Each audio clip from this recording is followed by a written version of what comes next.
우리가 계속해서 오늘도 이 베드로와 관계되는 말씀을 나누려고 해요. 성령님께서 이 베드로를 통해서 우리에게 가르쳐 주시는 것들이 상당히 많아요. 그래서 이번 주도 그렇지만 다음 주도 계속해서 우리가 이제 이 베드로와 관계되는 말씀을 같이 나누고 싶어요. 오늘은요, 이 이스라엘의 신비라는 단어를 제가 오늘 갖고 나왔는데요. 우리가 이제 5대 신비 할 때 생각나시죠? 거기에 이제 이스라엘의 신비라는 말은 없어요. 그래서 저는 오늘 여러분들과 같이 이 5대 신비를 7대 신비로 한번 확장을 해볼까 해요. 그 7대가 뭐냐면요, 5대 플러스 오늘 우리가 공부할 이스라엘의 신비라는 신비하고요, 또 우리나라 대한민국이에요. 이 대한민국의 신비라는 두 신비를 오늘 좀 나누고 싶어요. 주님이 저에게 깨닫게 하신 부분들인데 이 부분 우리가 같이 한번 나누기를 원해요. 우리 베드로가 지난 시간에 유대교회의 그 옷을 벗은 이야기 우리 했죠. 이분이 이제 그 최소한 한 4가지의 옷은 약간 벗었던 것 같아요. 그 유대교에서 말하는 복에 관한 옷, 유대교에서 말하는 신관, 또 우리가 뭐였죠? 메시아관 옷, 또 구원자라는, 구원이라는 그러한 관이에요. 이런 4가지를 나눴는데 우리 베드로께서 3년간 훈련을 받은 후에 예수님을 빌레오 사랑밖에 못했다라는 이야기를 우리가 했어요. 그러니까 이분이 예수님을 3년간 따라다니면서 훈련을 받았는데 이분의 영적 수준이 예수님을 어떻게 이해했나, 그 당시까지만 해도요, 제 생각이에요. 이분은 예수님을 그냥 하나의 친구 수준보다는 높은 선생님 수준으로 예수님을 보았고요, 또 카운셀러 정도, 우리식으로 말하면요, 안 그러면 지도자, 이런 수준이에요. 거기에 더 나아가서 이분이 본 것이, 이분과 그 동료들이 본 것이, 오늘 우리 본문의 말씀을 보면 알다시피 이분이 우리 민족을 로마 정권에서 해방시킬 구원자, 민족 구원자로까지 보았던 것 같아요. 이분만이 아니고 12 제자들이.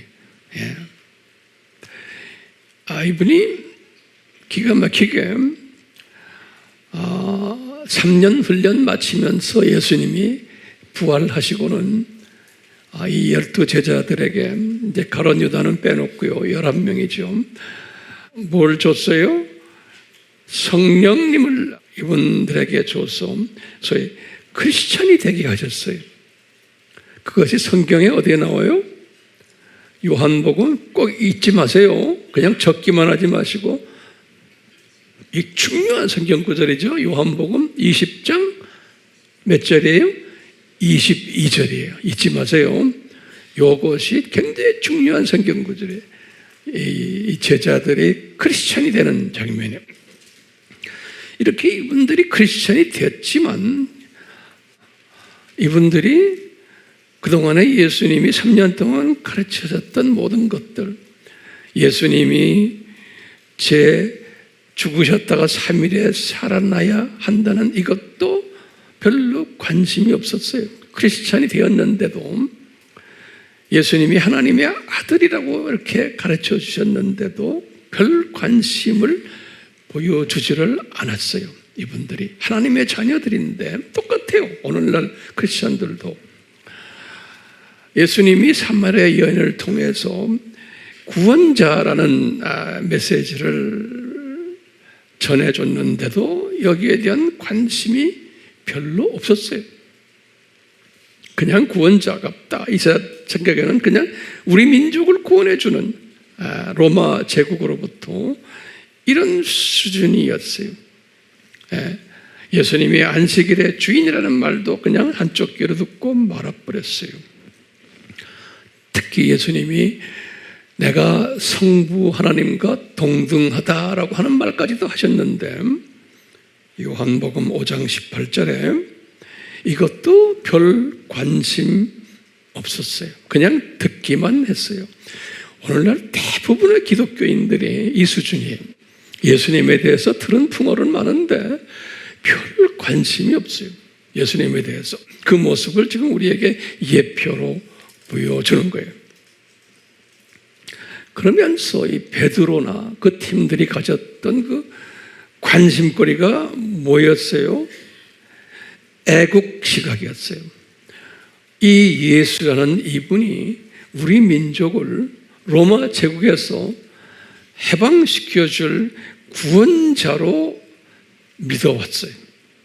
그렇기 때문에 예수님을 그런 식으로 보았기 때문에 예수님께서 내가 죽었다가 3일 만에 부활할 거다 하니까 베드로의 입장에서는 이분이 이 구원자로 오실 분이 어떻게 죽으셔야 됩니까? 또 뭐 사신다고 하는데 다시 부활하신다고 하는데 그 부활 자체도 믿질 않았거든요. 그러니까 예수님이 내가 죽을 거다라는 것을 이야기하니까 상당히 실망한 거예요.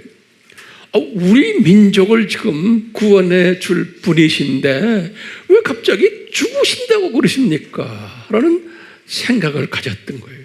그러니까 예수님이 사탄아 내대로 물러가라 하시면서 너는 하나님의 일을 생각하지 않고 사람의 일을 생각하는구나 이렇게 말씀하신 거예요. 이때 사람의 일은 뭘까요? 민족 구원이에요. 그러니까 이스라엘이 독립하는 거예요. 로마 제국으로부터. 여기에 베드로가 관심이 있었던 거예요. 기독교인이 됐는데도 예수님을 그 수준으로 본 거예요. 그러니까 민족 사랑하는 내 민족이 로마 제국으로부터 해방되어야 된다는 이 사상이 투철했던 거예요. 오늘날 우리 크리스천들도 마찬가지예요. 이 부분을 오늘 우리가 좀 정리하려고요. 자, 그렇기 때문에 질문이 있어요. 왜 이 베드로나 또 그 동료들이 예수 그리스도를 이스라엘을 독립시켜주는 그런 분으로만 생각했을까요? 눈이 그 수준이었어요. 왜 그럴까요? 제가 여러분들에게 한번 질문 던져볼게요.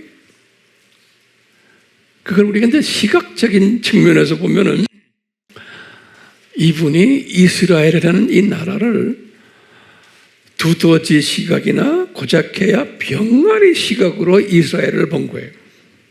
네. 하나님의 자녀인데 똑같아요. 우리 민족도 좀 있으면 우리나라 이야기를 제가 하겠지만 우리나라를 볼 때 그 수준으로 보는 거예요. 무슨 시각이에요? 두더지 시각이나 고작해 병아리 시각으로 이스라엘을 보는 것과 같이 우리도 오늘날 하나님의 자녀들인데 대한민국을 그 수준으로 보는 거예요. 이 수준은 예수 안 믿는 사람들도 이 수준으로 볼 수 있어요.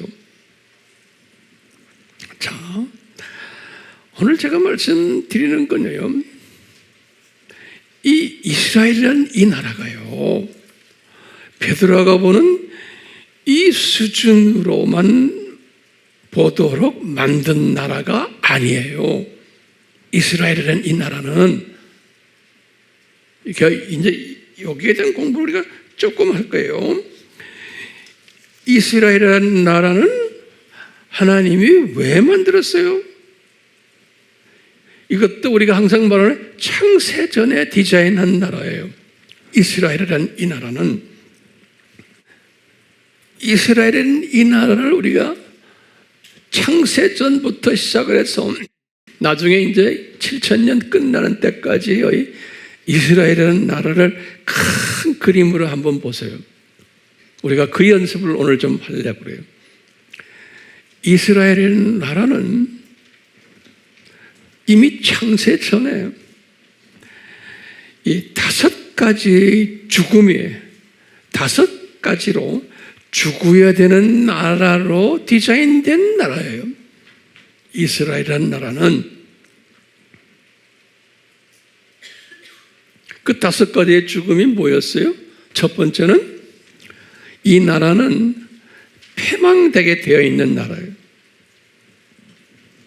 두 번째는 이 나라가 이제 곧 성전을 지을 텐데 그 성전도 파괴되도록 하나님이 다 디자인된 나라예요. 그 이유가 있어요.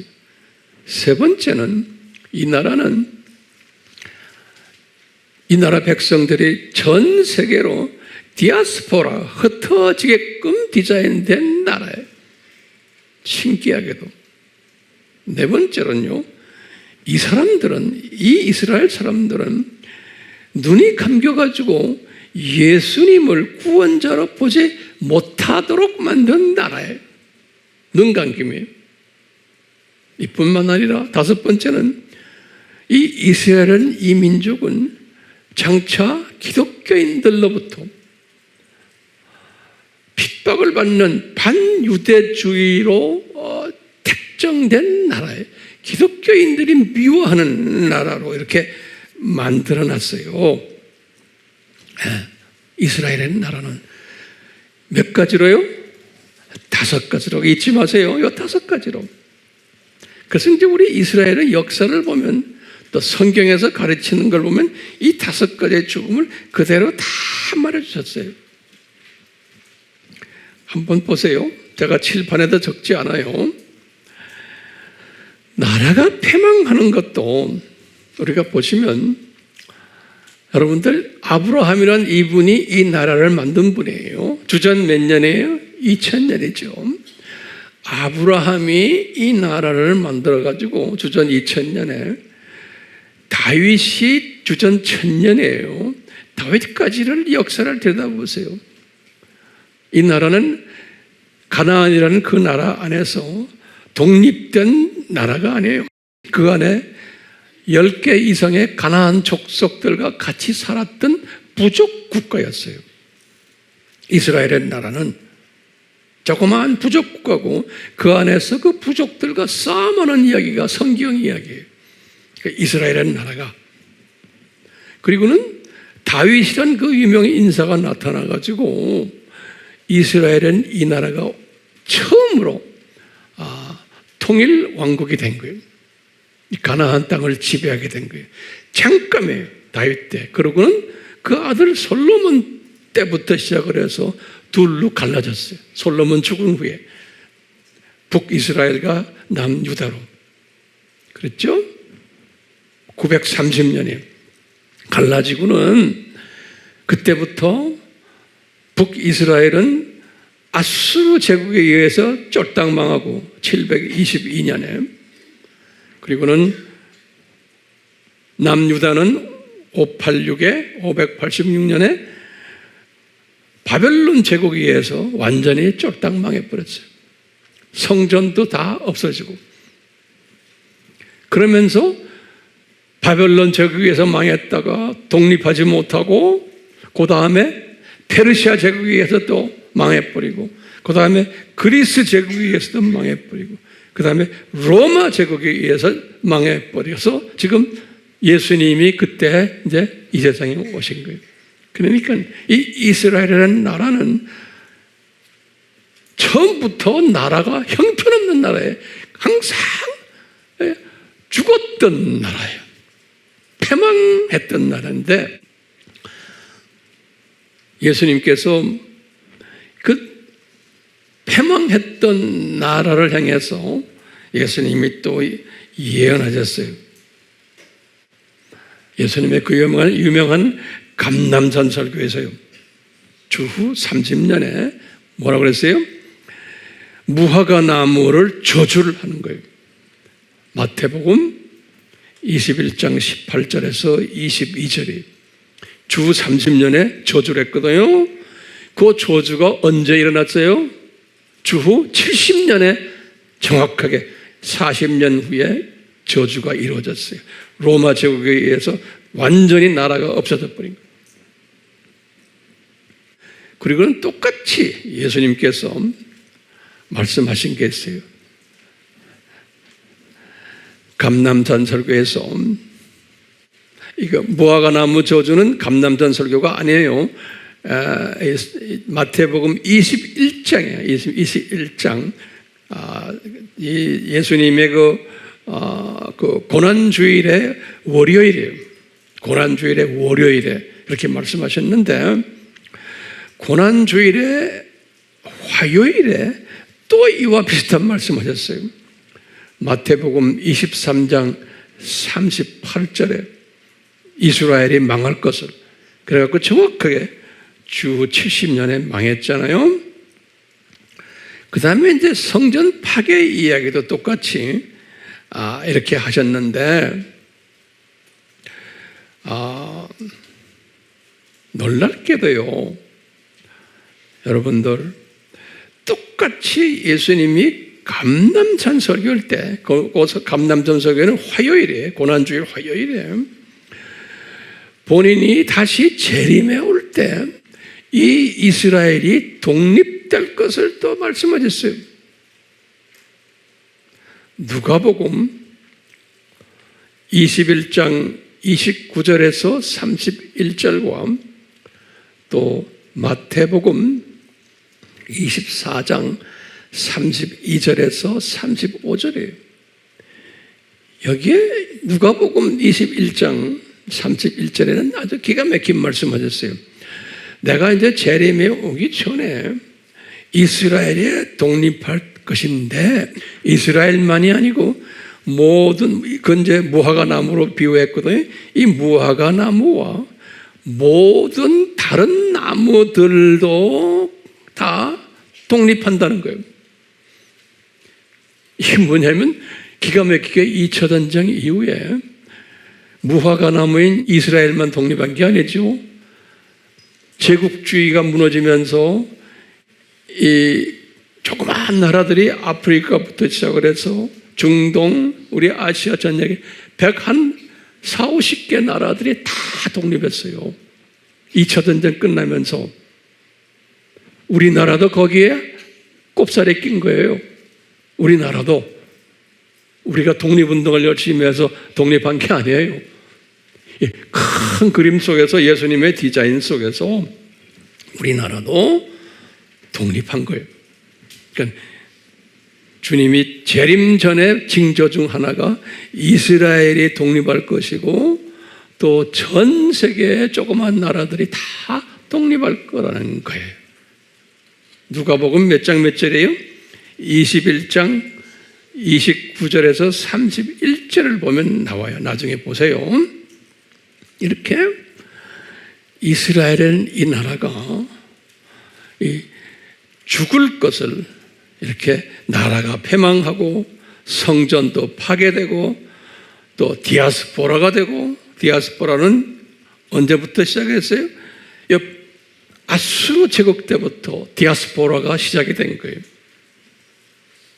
그러니까 이스라엘 사람들은 아수르 제국이에요. 이 아수르 제국부터 또 바벨론 제국, 나머지 이제 페르시아 제국, 그리스 제국, 로마 제국, 이분들은, 이스라엘은 그 땅에서 산 사람들이 아니에요. 다 이렇게 흩어져서 살았어요. 그리고 이스라엘 사람들은 눈이 감겨가지고 예수님을 절대로 구세주로 보지 않는 사람들인 거예요. 이것을 우리가 그리스도의 신비라 그랬죠. 기억나시죠? 이것도 하나님의 디자인이라고 우리 공부했잖아요. 이스라엘 사람들이 눈이 감기는 걸 그리스도의 신비라 그랬어요.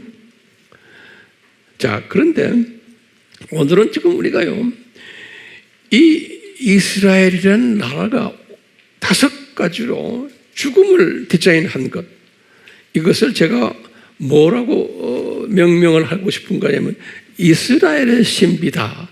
이렇게 우리가 제가 단어를 좀 만들고 싶어요. 이스라엘의 신비예요. 그러니까 이스라엘의 신비가 뭐냐? 5가지. 이스라엘은 이 나라가 이 5가지로 죽어야 되는 신비예요. 그러면 왜 이 이스라엘은 이 나라가 이 5가지로 죽도록 디자인하셨냐? 이게 이제 우리 질문이에요. 왜 죽어야 하는가?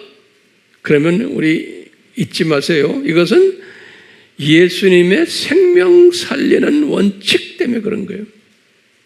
그게 요한복음 12장 24절에 이거 우리 잊지 마세요. 다 들은 이야기지만 오늘 다시 잘 깨끗하게 정리를 하셔야 돼요. 왜 이스라엘이 5가지로 죽어야 되느냐? 이면 예수님의 생명 살리는 원칙 때문에 그런 거예요. 그러니까 죽어야지만 이스라엘이 비이스라엘은 유대인이 아니고 이방인 중에 하나님의 자녀들이에요. 그분들이 살아난다는 거예요. 그러니까 하나님의 자녀가 2종류가 있죠. 유대인과 이방인이 있는데 유대인 하나님의 자녀가 죽어야지만 이방인 하나님의 자녀들이 살아난다는 거예요. 이게 예수님의 삼위 하나님의 생명 살리는 원칙이에요. 그렇기 때문에 창세전에 예수 그리스도 보고 당신도 내려가서 죽어라. 그래야지만 하나님의 자녀들이 살아난다는 거예요. 그러니까 예수님도 이 죽어서 이 죽음으로 해서 다른 팀들이 살아나게 하는 이 원칙이에요. 우리 AMI도 맞죠. 우리가 죽어야지만 우리를 통해서 많은 사람들이 살아날 수가 있어요. 자, 이 생명 살리는 원칙을 지금 하나님의 자녀들 2팀이에요. 이방인들과 유대인들의. 그런데 유대인은 숫자가 훨씬 적죠. 이 유대인 그룹을 죽게 해야지만 하나님의 예정된 이방인 자녀들이 살아난다는 거예요. 오케이? 그래서 지금 이 일을 하기 위해서 5가지의 유대인 죽음을 창세전에 디자인하셨던 거예요. 이것을 이스라엘의 신비다. 우리가 이렇게 한번 만들어 봐요. 됐어요? 근데 이 베드로 선생님이 그 당시에 이 이스라엘의 신비를 알았어요? 몰랐어요? 이분이 이것을 몰랐던 거예요. 이분은 시각이 이 큰 독수리 시각이 아니었어요. 그 당시에는.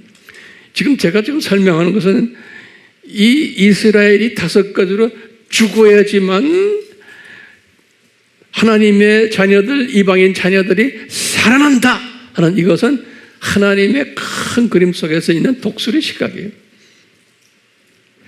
그래서 예수님이 주기도문에서 우리 보고 항상 그랬죠. 뜻이 하늘에서 이루어진 것 같이 땅에서도 이루어지니라. 이 큰 독수리 시각이 이미 하늘에서 다 준비됐는데, 예정됐는데 이것이 땅에서 이루어지도록. 자, 그러면 이 사람들이, 이 유대인들이에요. 유대인들이 언제까지 죽어야 돼요? 여러분들 날 도와주세요. 유대인들이 언제까지 죽어야 돼요? 그러면 뭐예요? 대답은 간단해. 이방인의 충만한 숫자가 뚫을 때까지인 거예요. 이방인의 충만한 숫자가. 그러니까 예수님의 공중 재림 전까지 예수님이 디자인하신 이방인의 충만한 숫자가 있어요. 이방인이 구원받을 이방인이 얼마만큼 된다는 것을 예수님이 미리 다 아세요. 그래서 우리가 이 시대에 살고 있죠. 이방인의 충만한 숫자가 채워주는 일을 하는 사람이 있는 거예요. 그게 소위 지금 우리가 세계 선교하는 거예요. 근데 그 채워주는 일을 모든 기독교인이 하질 않아요. 꼭 선별된 하나님의 제자급들, 추수꾼들이 하게 돼 있어요. 우리는 이 비전을 가지고 지금 이 교회를 우리가 움직이고 있는 거예요. 여러분들 제가 그 방향으로 지금 몰고 가는 거예요. 미안해, 몰고 간다고 그래서 진짜 몰고 가는 거예요. 자, 근데 놀랍게도 다 그렇게 예언하셨어요. 예수님께서 이방인의 충만한 숫자가 찰 때 되면 무슨 일이 일어나는가? 이 5가지 저주들이 조금씩 없어진다는 거예요. 이 저주들이 이제 조금씩 없어진다는 거예요. 그러면 너희들이 이 저주가 없어지는 것을 보면은 이방인의 이 숫자가 거의 차가고 있다는 것을 깨달아라. 다른 말로 표현하면 뭐예요? 내가 공중 재림이 가까이 왔다는 것을 깨달아라는 거예요. 됐어요? 요 말 이해가 되세요? 자, 그럼 보세요. 요 5가지 저주가 5가지 보세요.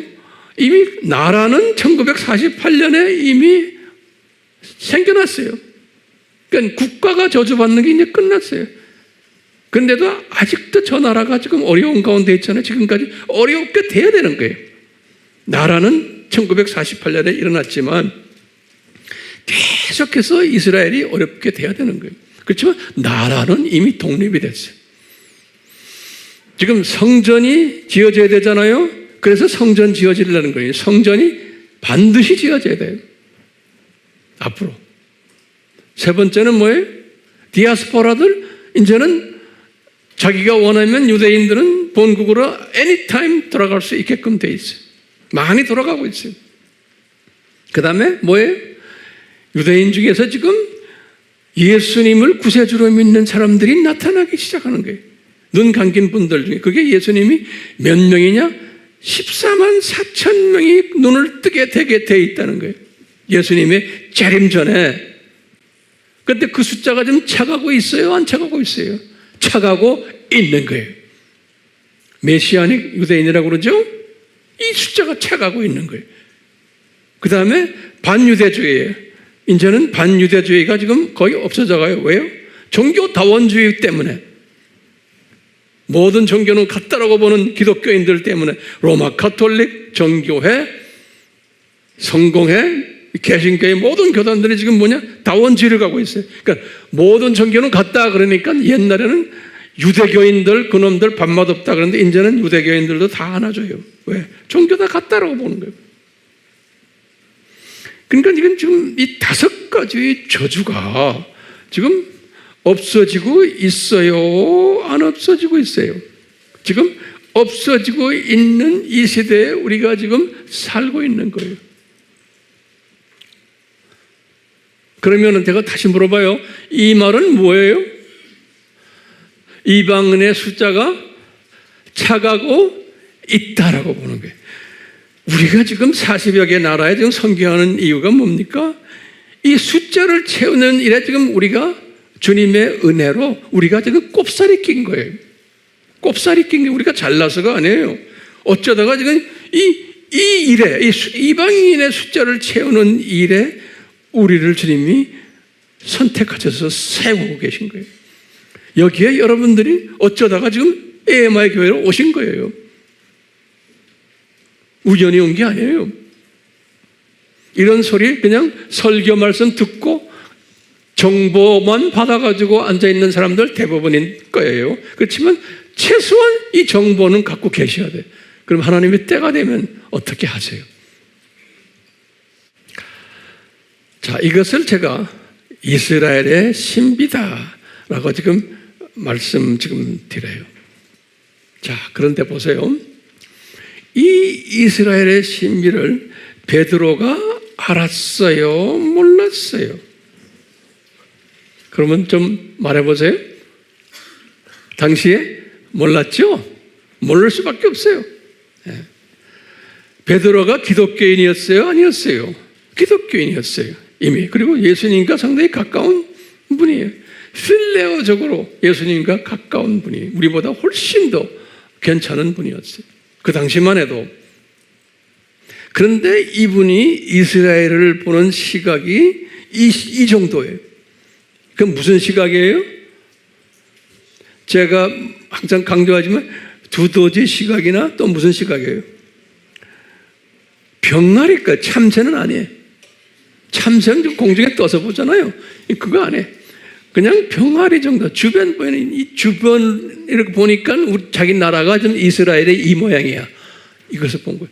이것을 예수님 보고 해방해 주십시오. 우리나라를 이런 식으로 보는 분이었었어요. 제가 이제 이 말씀을 왜 하냐면 지금 우리와 관계되기 때문에 그러는 거예요. 자, 우리나라가 지금 전 세계에서 소위 가장 선교를 많이 하는 나라 중에 아주 탑이에요, 탑. 어떤 측면에서 보면 뭐 미국보다는 못하지만 따라가려고 애쓰는 나라예요. 그러면 이게 이제 우리가 고민하는 게 이 조그마한 나라가 왜 이렇게 선교에 불이 붙어 있나? 어느 나라를 가봐도요, 선교지에 꼭 한국 선교사님들이 계세요. 약 한 200여 개의 나라에 우리 한국 선교사님들이 계세요. 그럼 보면요, 이건 어쩔 수 없는 사실이고 진실이에요. 미국 사람들이 없지만 한국 사람은 가만히 있어요. 다 선교사들이. 어떤 가난한 나라에 가도 기가 막힌 게, 나는 한 40년을 이렇게 선교지에 다니면서 여기에 대한 많은 기도와 주님의 뜻을 찾았어요. 주님, 왜 우리 민족을 이렇게 사용하십니까? 예. 이런 가운데 제가 한 몇 년 전에 우리 민족을 이 마지막 때 소위 동방의 이스라엘 민족이다라는 내용을 가지고 제가 한번 여러분들에게 설교한 일이 있어요. 기억이 나세요? 네. 오늘 다시 좀 간단하게 보세요. 우리나라를요, 예수님의 재림 전에 이 대한민국을 소위 1세기 때 이스라엘 같이 사용할 것을, 그러니까 하나님이 특별히 예수님의 재림 전에 이방인의 숫자를 채우는 일만이 아니고 이스라엘의 메시아닉 유대인까지도 우리가 숫자를 채우는 일을 대한민국이 하게 되어 있다라는 말씀을 제가 성경 속에서 발견했어요. 성경 속에서. 그걸 내가 여러분들에게 예전에도 말했지만 오늘 다시 말씀드려요. 아마 한 번 가지고는 다 까먹으세요. 이사야에게 말씀해요. 이사야에게. 그랬어요. 제가 성경 구절을 드릴게요. 이사야에게 하신 말씀이 이사야서 41장 2절과 25절이에요. 우선요. 그냥 제가 성경 열지 마세요. 그건 나중에 여세요. 이 예수님의 재림 전에 동방의 이스라엘 사람들이 생각하는 동방은 해 뜨는 곳이에요. 우리나라예요. 우리나라. 여기가 극동이라 그러잖아요. 그래서 동쪽 중에서 그게 제일 far east. 이게 재림 전에 동방의 땅끝 해돋는 곳에서 한 민족을 부르실 것이다, 이런 말을 해놨어요. 한 민족을. 그런데 요 부른다라는 그 단어를 구약의 말이니까요, 이 히브리 말로 뭐로 되냐면 카라 그래요. 카에다가 라에, 그것이 called, 영어로는 부른다 이런 말, 카라, 그게 이제 부른다는 말인데요. 그런데 이 주께서 부르는 자라는 단어가 있어요. 보면 주께서 부르는 자 할 때는 유대말로 뭐로 되어 있냐면 코레아 그래요. 기가 막히게. 그게 유대말이에요. 유대말로 성경에 보면 코레아, 그 말이 뭐냐면 주께서 부르는 자란 말이 있어요. 코레아. 이 단어가 있는데요. 그 이사야서 41장 2절과 또 25절에 코레아라는 단어가 나와요. 그런데 이 나라가 이사야서 41장 8절에서 9절에 보면 동방의 이스라엘이다. 그래. 동방의 이스라엘이다. 그러면서 이사야서 55장 5절에서 6절에 뭐라고 그랬냐면 이 동방의 이스라엘이 유대인들에게도 복음을 전하고, 그런데 일부 유대인들이라고 그래요. 그러니까 지금 오늘날 말하면 메시아닉 유대인들이에요. 일부 유대인들과 이방인을 복음화하는 일을 할 것이다 그랬어요. 기가 막히게. 그러니까요, 이 동방의 이스라엘이 지금 어느 나라예요? 우리나라예요. 이 우리나라가 지금 우리나라의 선교사들이 한 200여 개의 나라에 나가가지고 이방인 선교를 우리 민족들이 지금 대표적으로 하고 있어요. 거기다가 지금 우리나라가 유일하게 유대인 복음화를 위해서, 메시아 유대인이에요. 우리 민족이 최선을 다해서 지금 그분들을 또 섬기고 있어요. 기가 막히게요.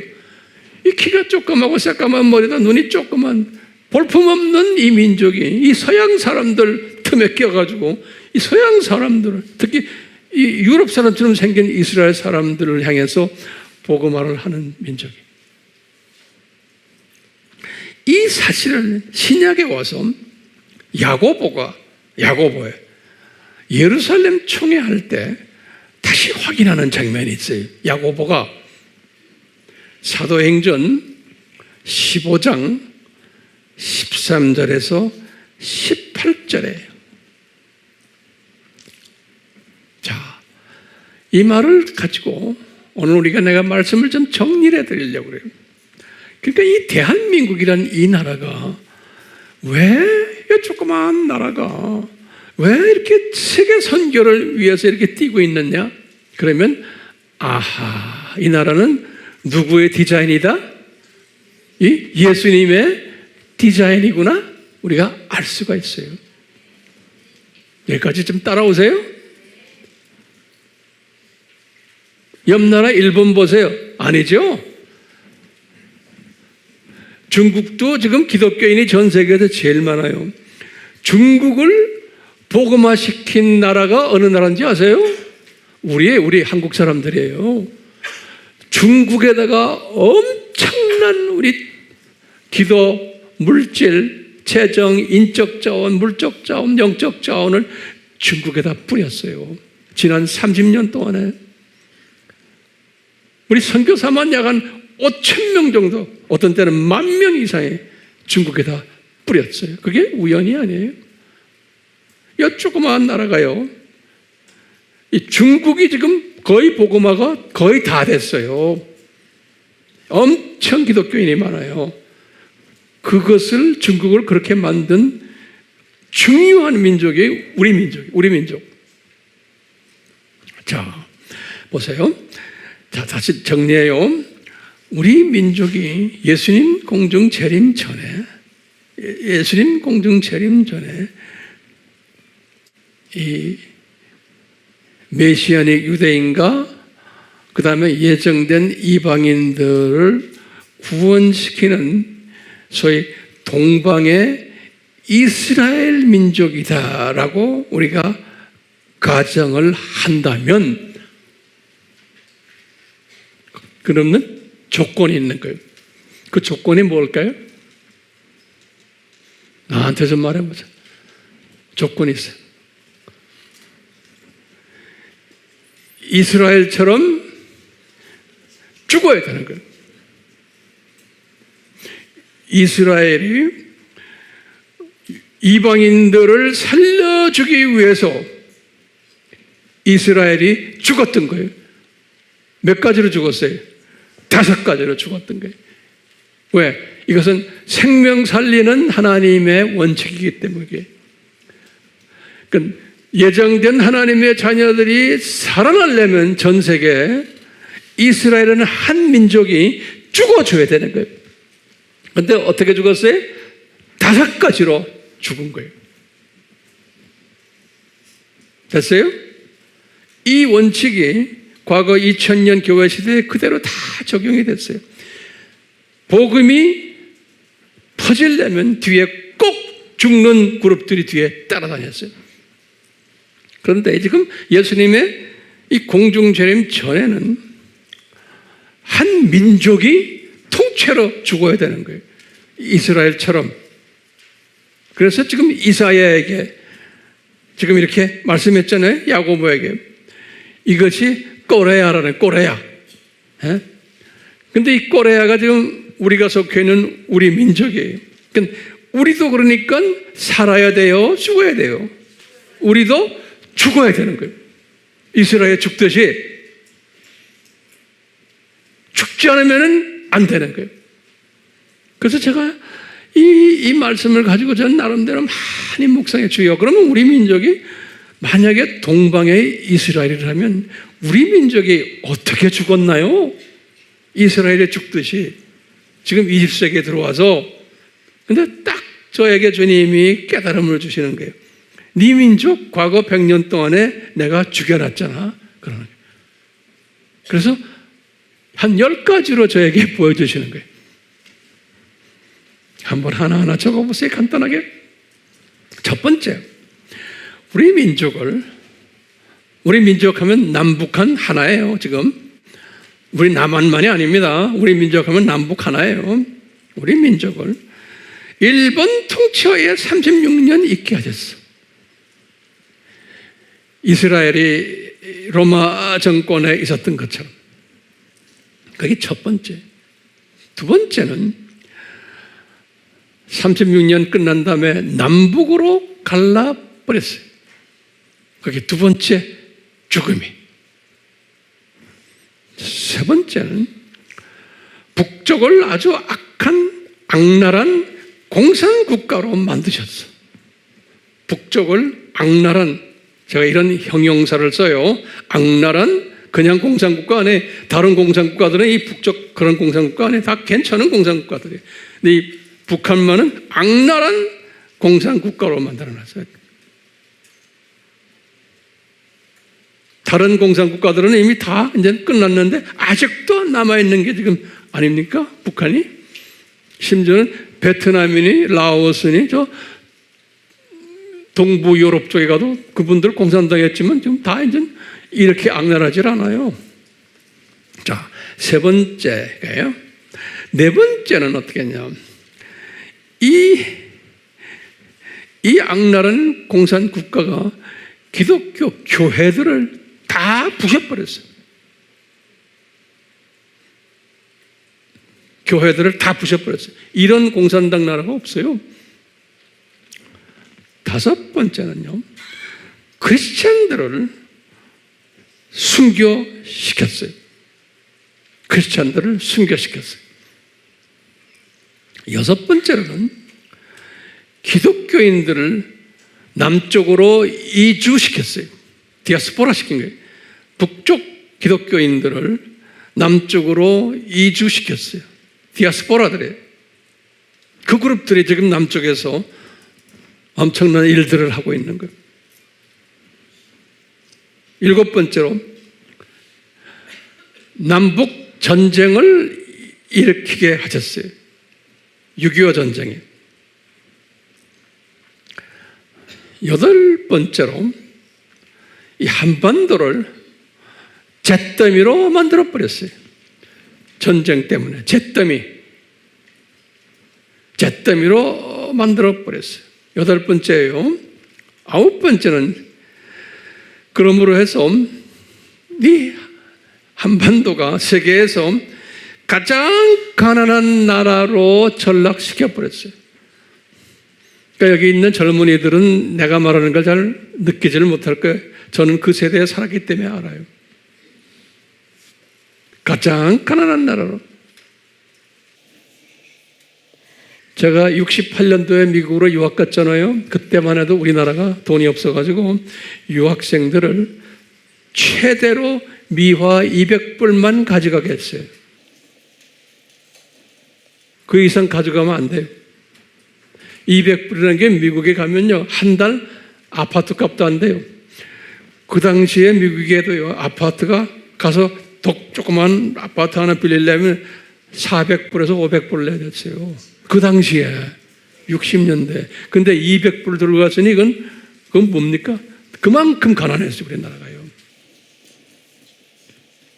10번째로는 우리나라를 세상 사람들이, 그 당시에 16개 나라 참전국이 있었죠. 16개 나라 참전국이요. 이분들이나 또 전 세계가 우리나라를 볼 때 가장 소망이 없는 불쌍한 웃음거리 나라로 만들어버렸어요. 그래서 고아들이 많아서 다 전 세계로 흩어지게 했어요. 그래서 지금도 고아들 많이 나가 있잖아요.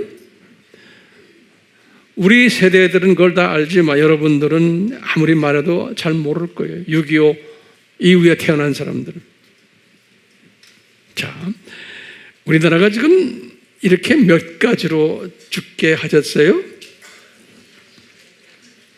지금 제가 볼 때 한 10가지로 죽게 하셨어요. 요거 다 외우세요. 예? 그냥 노트면 적기만 하지 마시고. 자, 이렇게 죽은 대한민국이 할 일이 뭐예요? 지금 남북에 갈라져 있어요. 근데 보면 이 북쪽을 아주 그냥 소위 반기독교 나라로 만들어 놓고 남쪽을 뭐예요? 친기독교 나라로 만들어 놓은 거예요. 그것도 극과 극이에요. 저쪽은 반기독교라도 보통 반기독교가 아니에요. 남쪽은 또 이게 친기독교가 아니, 이건 전 세계에 미셔너리를 내보내는 특별한 나라로, 아주 극과 극 나라로 만들어 버렸어요. 신기해요? 안 신기해요? 신기하죠? 더 신기한 게 많아요. 이제 앞으로 제가 더 말씀드릴 거예요. 제가 깨달은 거예요. 그래서 이제 이 남쪽에 있는 이 팀들이 지금 마지막 때에 이방인 숫자를 채우는 일을 지금 하고 있고, 이사야에게 말씀하신 거나 야고보에게 말씀하신 거나 마찬가지로 지금 거기다 또 좀 이스라엘 복음화까지 메시아니 유대인 돕는 일까지도 하고 있어요. 우리 AMI가 이 일을 다 하고 있어요, 지금요. 네. 자, 그러면은요, 중요한 게 있어요.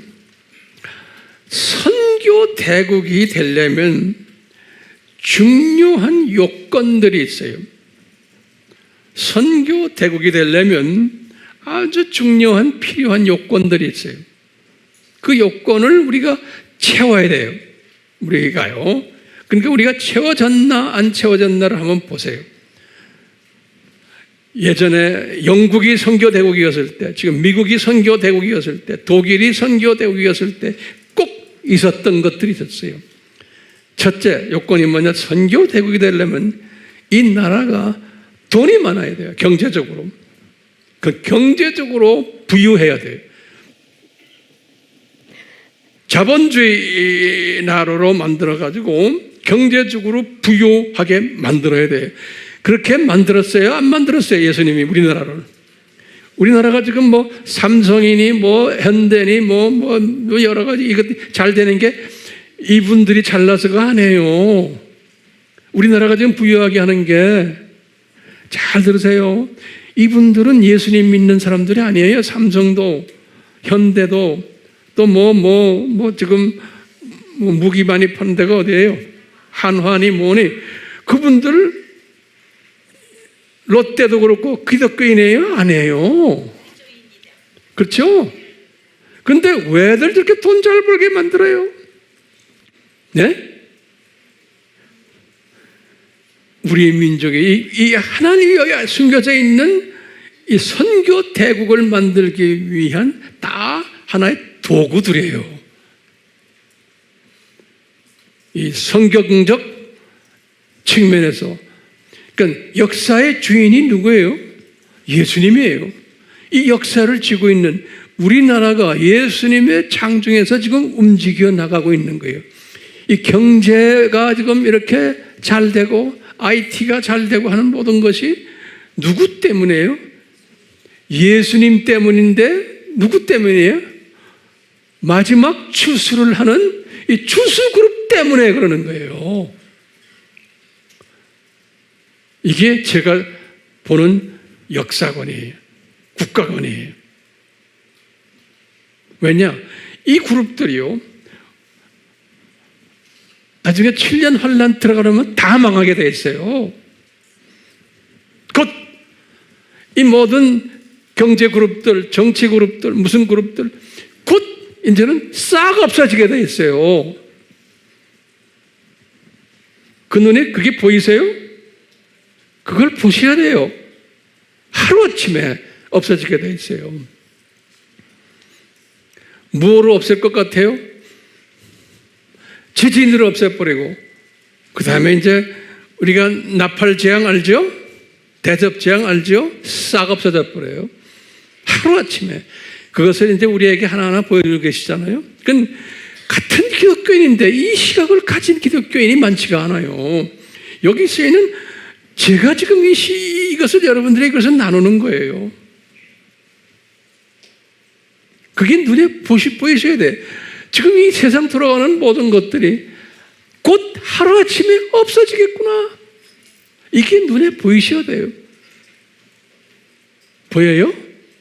보시라고 제가 지금 여기 있어서 이렇게 말하는 거예요. 그게 무슨 시각자예요? 독수리 시각자인 거예요. 자, 선교 대국이 되려면 요건들이, 첫 번째 경제적 부여예요. 두 번째는 정치적 민주주의예요. 공산주의가 되면 안 돼요. 정치적 민주주의가 돼야 돼요. 자, 세 번째는 교회적으로 볼 때 교회가 자유주의면 안 돼요. 교회가 복음주의면서 선교 우선주의 교회가 많아야 되는 거예요.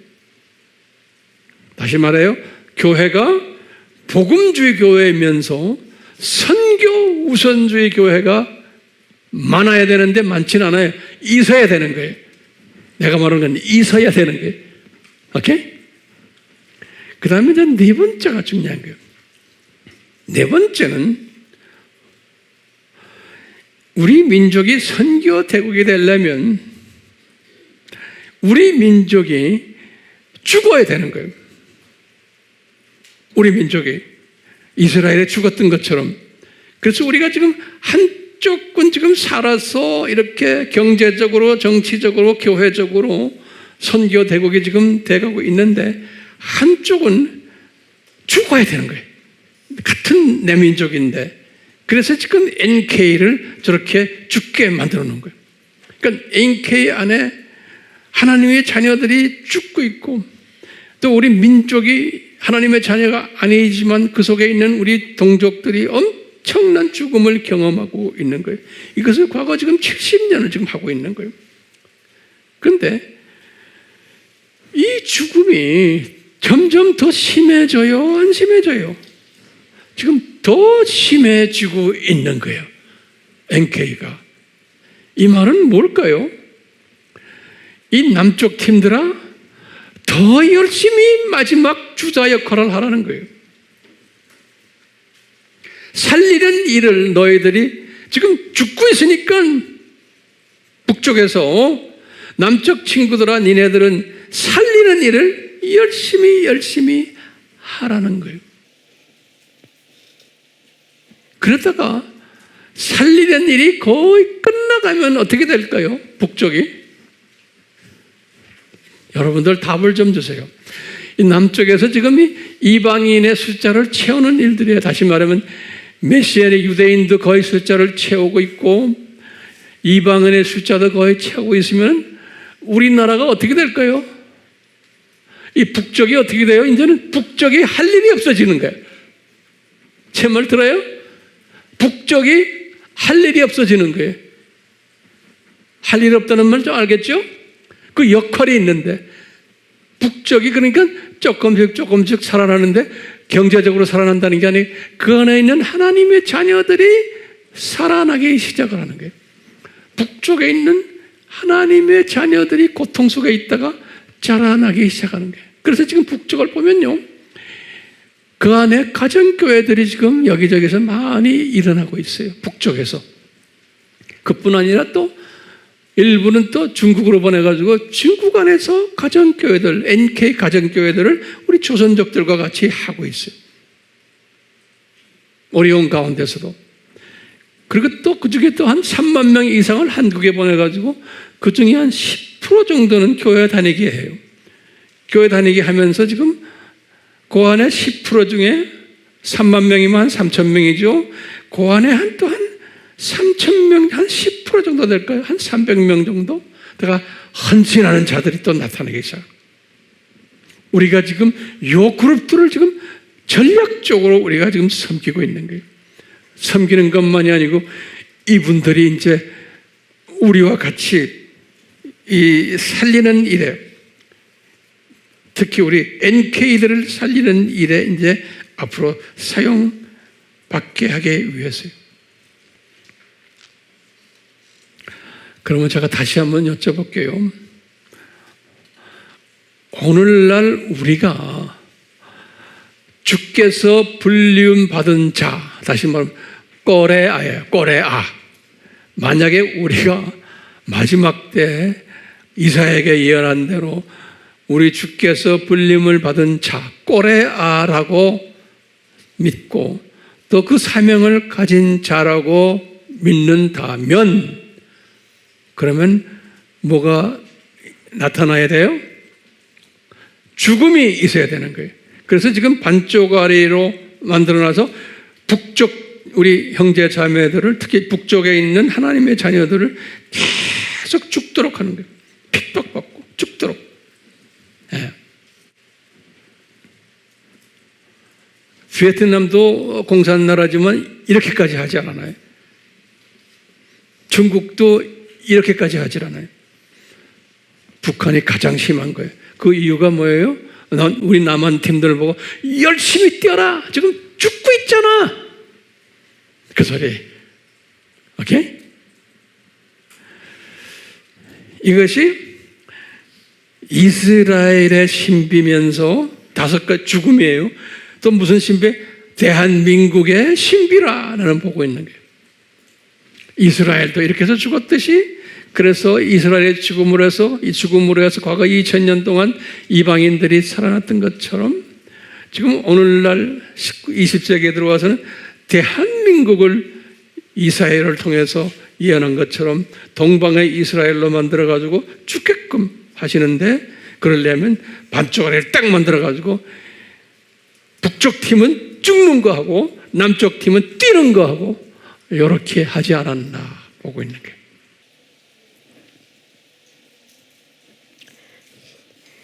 근데 오늘날은요, 이런 상황 속에서 우리가 지금 우리 요한계시록에서 말하는 우리 두짐승 시리즈를 지금 공부하고 있어요. 이 두짐승 시리즈에서 우리 지난번에도 말했지만 지금 인공지능 이야기를 우리가 하고 있었죠. 그걸 AI라고 그러잖아요. 그것을 짐승의 형상, 요한이 본 거예요. 그 인공지능이. 이 인공지능 시대가 올 것을 요한에게 보여주셨는데, 기가 막히게 오늘날 지금 이 시대가 우리 앞에 지금 전개되고 있어요. 놀랍게도요. 여러분들 웹에 들어가서 보세요. 그 이론 머스크라는 사람 있죠?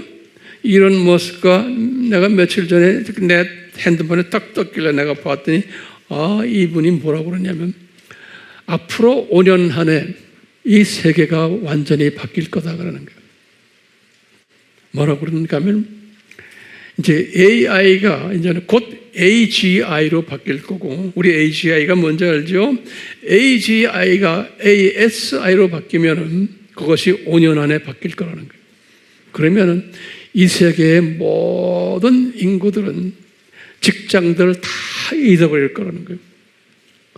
그리고는 AI를 개발한 회사나 그 자금을 댄 이 팀들만 전 세계에 돈을 다 가지게 되고, 나머지 사람들은 직장이 없으니까 그분들에게 생활비를 주게끔 돼 있다는 거예요. 이러면서 전 세계의 사람들이 이분들에 의해서 소위 용돈을 받으면서 사는 세대가 올 거라는 거예요. 5년 안에. 이런 머스크가 그래. 여러분들 손바닥에 한번 들여다보세요. 그러면서 이것이 더 빨리 올 수도 있다는 거예요. 그러면 어떻게 돼요? 이 팀들이 전 세계 인류를 컨트롤하는 시대가 온다는 거예요. 그러니까 우리는 직장 안 다녀 모두 다 집에 있는데 먹을 거 줘요. 근데 배급을 주는 거예요. 봉급 주고 배급 주고.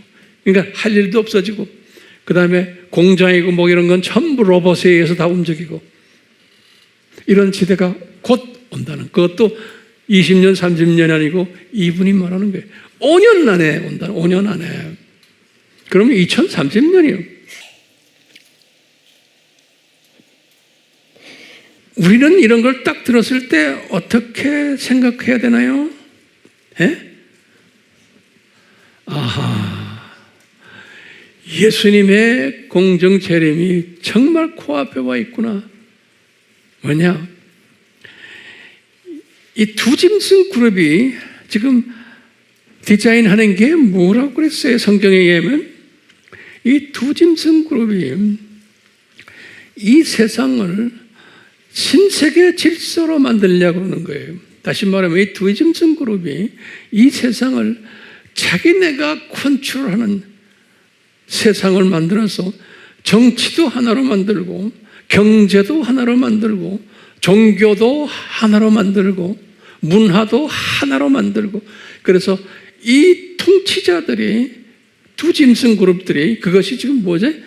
프리메이슨과 일루미나티와 로만 카톨릭이나 이런 그룹들이, 이 그룹들이 모든 인류를 통째로 자기네 손에 넣어가지고 컨트롤하는 시대가 온다고 성경에 써 있는데, 이게 지금 우리 눈앞에 딱 전개되는 거예요. 일론 머스크가 지금 5년 안에 이게 온다고 큰 소리 뻥치는 아이예요. 근데 그 사람 말이 다 맞다는 거예요. 우리가 지금 그런 때 살고 있어요. 자, 그러면 우리는 이거 어떻게 된 거예요? 우리의 시각으로 볼 때 이게, 아하, 최소한 우리라고 그러면 여러분들 안에 저예요, 저. 오케이? 저는 예수님의 재림이 정말 가까이 왔구나 라는 것을 저는 아주 깊이 깨닫고 있고, 열심히 MJ와 메시아닉 유대인들과 또 이방인들에게 뭘 전해야 돼요? 이 예수님이 가까이 왔다는 것을 전해주는 일을 해줘야 되는 거예요. 종말론이에요. 지금 여러분들 예수 믿고 잘 사십시오, 행복하게 사세요, 이런 메시지가 아닌 거예요. 이제는 메시지가 달라야 되는 거예요. 이 예수님이 곧 오셔서 이제 이 세상을 이렇게 이제 마무리할 거다라는 것을, 최소한 6,000년이에요. 곧 7년 환란이 올 거다라는 것을 이제 우리가 외쳐야 되는 거예요. 자, 그런데 이제 오늘이 8월 16일이죠. 어저께 8월 15일 날 기독교인들이 주축이 돼가지고 소위 애국 운동을 한 것 기억나시죠? 우리나라에 지금 애국 운동을 지금 하는 분들이 상당히 많아요. 그러면 여러분들이 저에게 물어볼 거예요. 황 목사님은 왜 애국 운동을 하지 않습니까? 라고. 그럼 여러분들, 애국 운동을 하는 분들이, 그분들이 하고 있는 신앙관이라고 그럴까요? 국가관이 뭔가요? 애국 운동하는 분들이 뭐예요? 사람마다 다르지만 어떻게 뭐예요? 지금 이 우리나라의 이 좌파 세력들을 약화시키고 또 뭐예요? 이 부정선거 그거 없애버리고 또 뭐예요? 빨갱이 세력들 없애버리고 그래서 우리가 힘을 모아서 남북 통일을 하고 그래서 복음 한국을 만들자라는 거 아니에요? 잘 사는 나라를 만들자. 그래서 우리나라를 거기다 이제 우리나라가 세계 선교를 그래야 할 수 있다. 그러니까 세계 선교를 하려면은 이 모든 방해 요소들을 제거해야지만 세계 선교를 할 수 있다라고 보는 사람들이 대부분의 사람들이 좀 크게 보면 세계 선교까지 안 하는 사람들은 애국은 해야 된다라고 보는 사람들인 거예요. 그래야 안 그래요? 그렇죠? 그래서 지금 열심히 나가서 뛰는 거 아니에요? 네. 여러분들은 어떻게 생각하세요? 지금 일론 머스크가 지금 하는 말과 지금 우리 지금 애국 운동하는 사람들과 가만히 비교를 해보세요. 그 다음에 이 애국 운동이 제가 이게 나쁘다는 게 아니에요. 이 애국 운동을 우리는 해야 돼요. 왜 해야 돼요? 이 굉장히 중요한 거예요. 우리 같이 마지막 때에 선교를 하는 그룹들에게는 이 애국 운동하는 사람들의 모습을 보고 그분들을 고맙게 생각해야 돼요. 왜냐? 이 애국 운동하는 사람들이 뭘 하냐면 지금 이 정부가 이 팀들이 지금 이 사회가 공산화되어 가고 있고 모든 것이 이렇게 되는 것은 이것은 아니다. 이것은 없어야 된다라고 하는 것은 뭐예요? 이 시대가 소위 산고가 아주 심한 시대다. 다시 말하면 예수님의 공중 재림이 가까운 시대라는 말은 하질 않지만 이분들은 그 이야기 해요? 안 해요? 그건 안 하지만 하여튼 지금 이게 나쁜 사회다라는 것을 사람들에게 노출시켜주는 일을 하는 사람들이에요. 저는 측면에서 이분들은 이 세대가 지금 악한 시대고 이 세대는 지금 불법이 성하고 정치, 경제, 문화 다 썩었다라고 보는 사람들이 나가서 깃발을 들고 하는 사람들이에요. 그러니까 이런 사람들이 필요해요? 안 필요해요? 필요한 거예요. 누구한테 필요해요? 이 마지막 때 메시지를 전하는 사람들에게는 절대로 필요한 그룹들이에요. 노출 사역을 하는 분들이에요. 그런데 이 노출 사역은 여기에서만 끝나기 때문에 문제 있는 거예요. 이분들은. 그래서 이건 시각이 뭐예요? 애국 시각은 고작 해야 참새 정도까지만.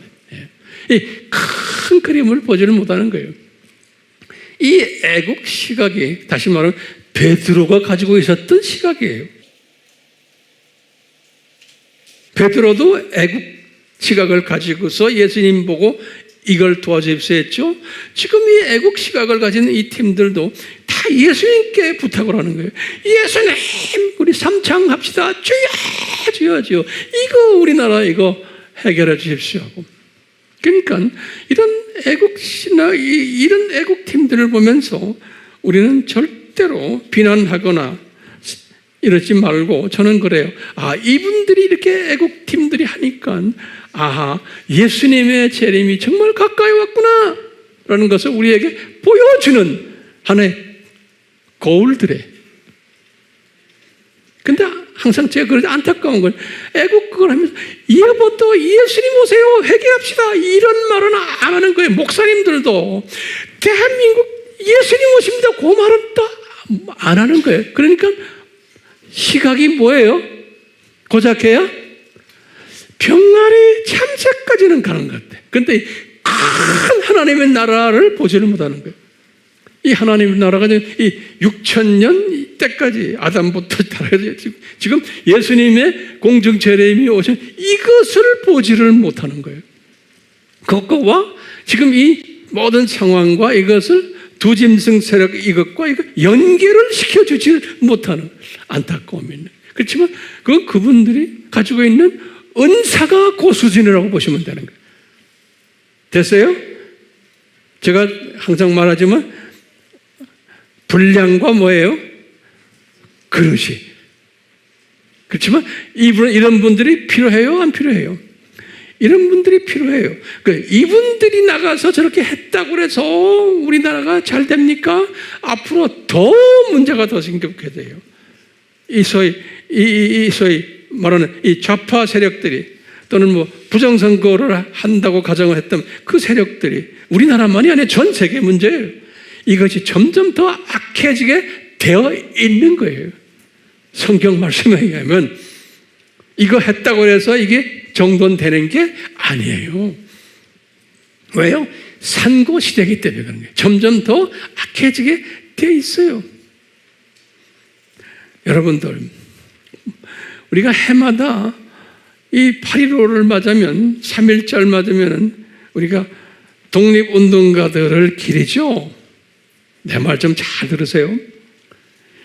이 독립운동가들이 독립운동을 했기 때문에 우리나라가 독립이 됐어요? 제가 한번 여쭤볼게요. 3.1운동 열심히 했죠, 우리? 또 뭐 많은 분들이 죽었죠. 독립군들 중국에서 독립군들도 많이 있었죠.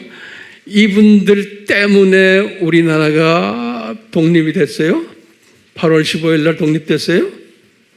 기요아니요? 아니요. 우리가 이렇게 열심히 한다고 해서 되는 게 아니에요. 역사의 주인이신 예수님이 역사의 주인이시라는 것을 알고 그분의 때를 기다려야 되는 거예요. 네. 전 세계 150개 나라가 독립됐을 때 독립운동을 해가지고 독립된 나라 하나도 없어요. 2차 전쟁이 주님의 때에 맞춰서 끝나니까 다 독립이 된 거예요. 큰 그림을 보셔야 돼요. 우리는 그래서 해마다 이 독립한 분들을 뭐 기념하고 그분들 막 우리가 영웅시하고 그러잖아요. 그분들 때문에 우리가 독립된 게 아니잖아요. 그렇지만 좋은 일은 했지만 그분들 때문에는 아닌 거예요. 누구 때문에 그러면? 예수님 때문인 거예요. 이런 역사관을 우리가 가지고 있어야 돼요. 그렇기 때문에 지금 오늘 이 독립운동 했던 사람들처럼 이분들이 노출 사역은 한 거예요. 일본 나쁜 사람들이다. 일본 사람들에게 우리가 빨리 해방당하자 하고 노출시키는 일은 했지만 그 노출 사역 자체가 우리를 해방시킨 것은 아니라고 보면 되겠어요. 자, 내가 결론 몇 말씀 좀 드리려고 해요. 우리 트럼프 대통령 이야기를 간단하게 좀 해보려고 그래요. 이제 우리 지금 애국팀들은 이 트럼프 대통령에게 기대는 게 많아요. 여러분들도 그렇죠? 근데 저는 이 큰 그림 속에서 보면 이 트럼프 대통령도 우리 편이 아니에요. 그분도 지금 우리가 두 짐승 시리즈 공부합니다. 이 두 짐승 그룹 중에 다 밑에서 노는 사람이다. 안 그러면 대통령 될 수도 없어요. 이 두 짐승 그룹이라는 게 지금 쉽게 말하면 일루미나티 프리메이슨 쪽에 보면 내가 13 가족이 있다고 그랬어요. 일루미나티에. 그 중에 최고 가족이 뭐예요? 로스차일드 가족이에요. 내가 이제 때가 되면 아주 자세히 공부할게요, 우리가요. 록펠러, 한국말, 두판 가족들, 또는 모르간 가족들, 이게 아주 전 세계의 경제를, 돈을 만지는 컨트롤하는 분들이 있거든요.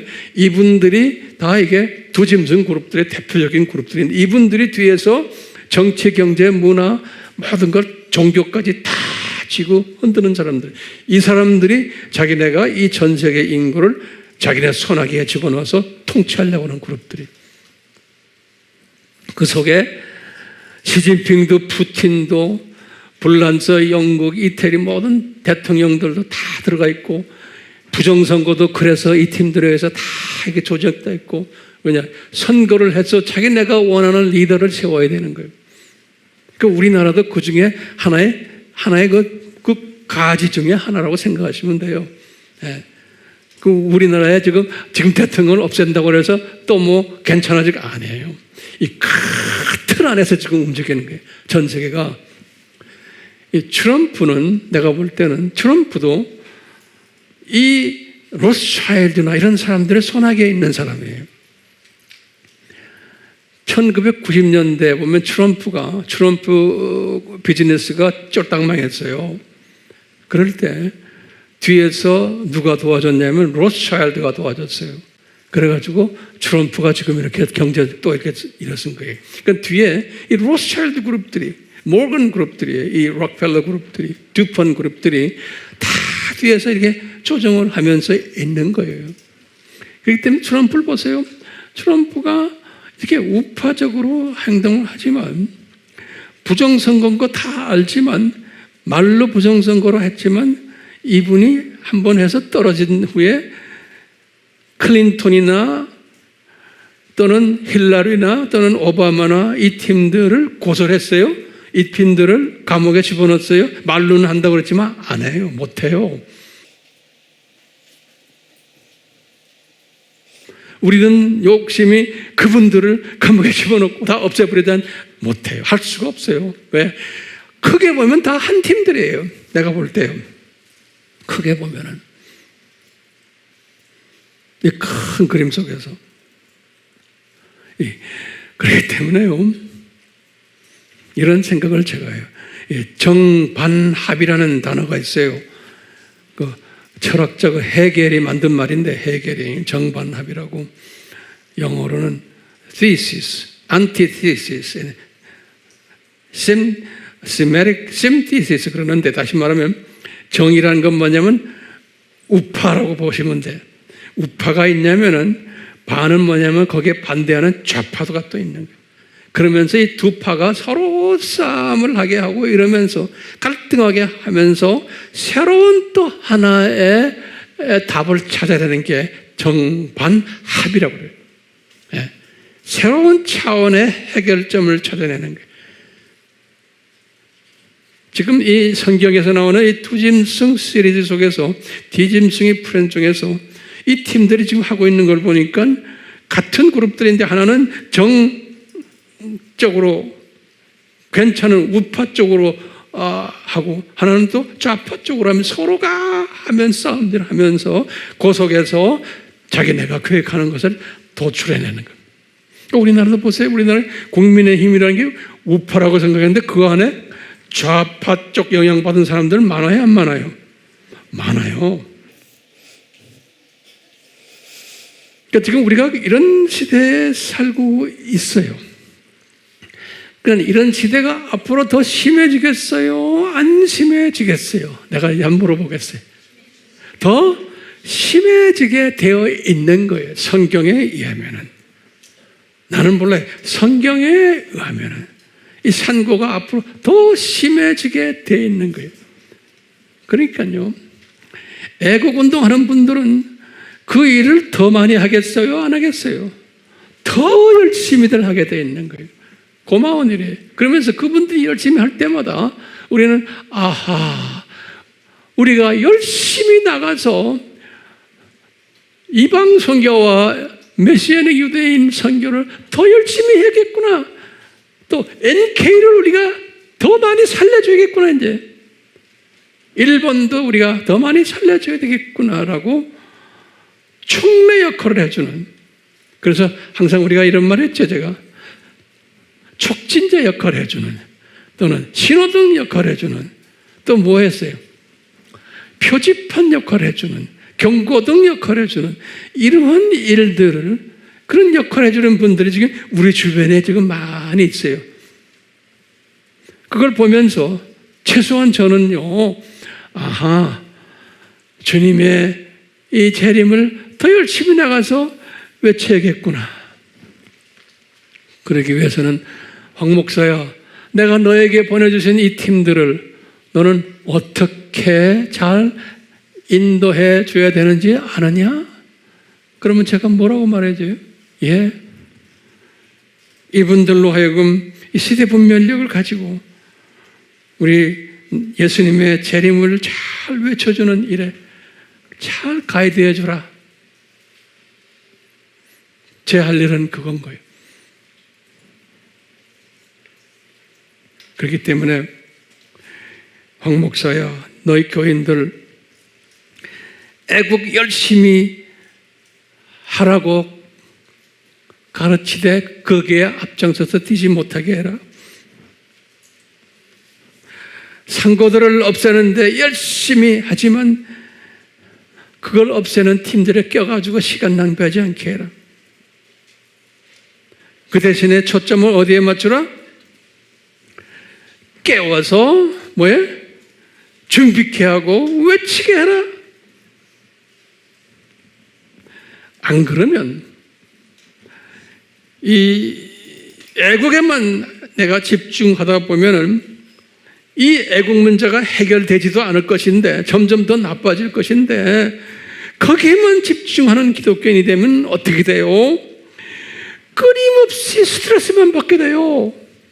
이 세상 보면은요, 예? 그러니까요, 그냥 밥만 먹으면 길거리에 나가서 태극기 들고 소리 질러야 돼요.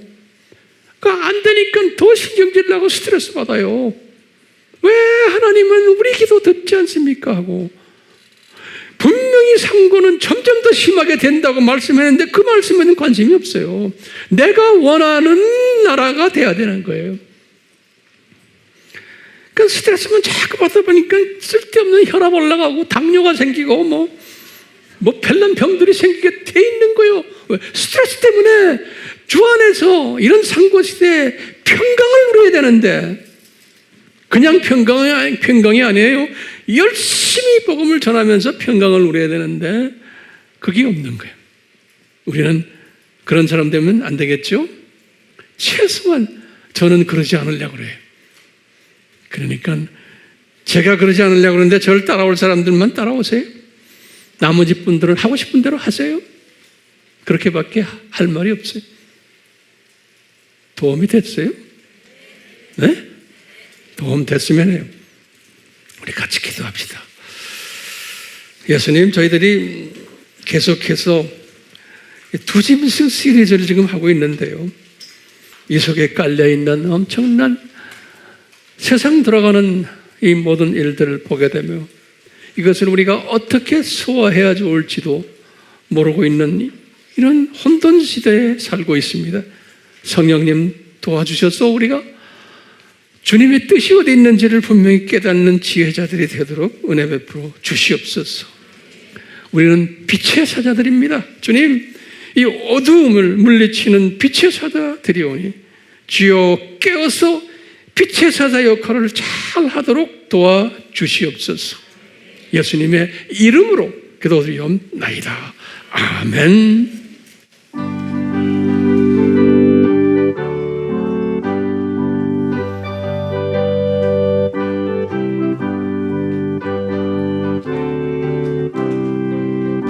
빛의 사자들이여 어서 가서 어둠을 물리치고 주의 진리 모르는 백성에게 복음의 빛 비춰라. 빛의 사자들이여 복음의 빛 비춰라. 제 모든 밤 밝게 비춰라. 빛의 사자들이여 선한 사역 위하여 힘을 내라. 주 함께 하시겠네. 주의 뜻이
예수님, 우리가 지금 두 짐승 세력이 극을 달하는 시대에 살고 있습니다. 우리에게 특별히 은혜를 베풀어 주셔서 우리가 이런 시대에 살 수 있도록 은혜 베풀어 주셨고, 그 중에서도 이 두 짐승 속에 숨겨져 있는 그 신비들을 깨닫는 그룹 속에 집어넣어 주심에 감사합니다.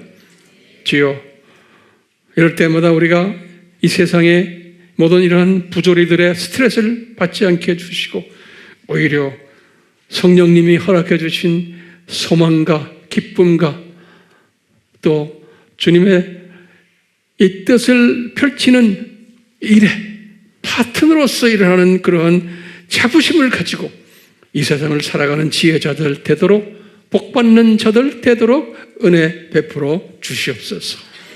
예수님의 이름으로 축원하옵나이다. 아멘.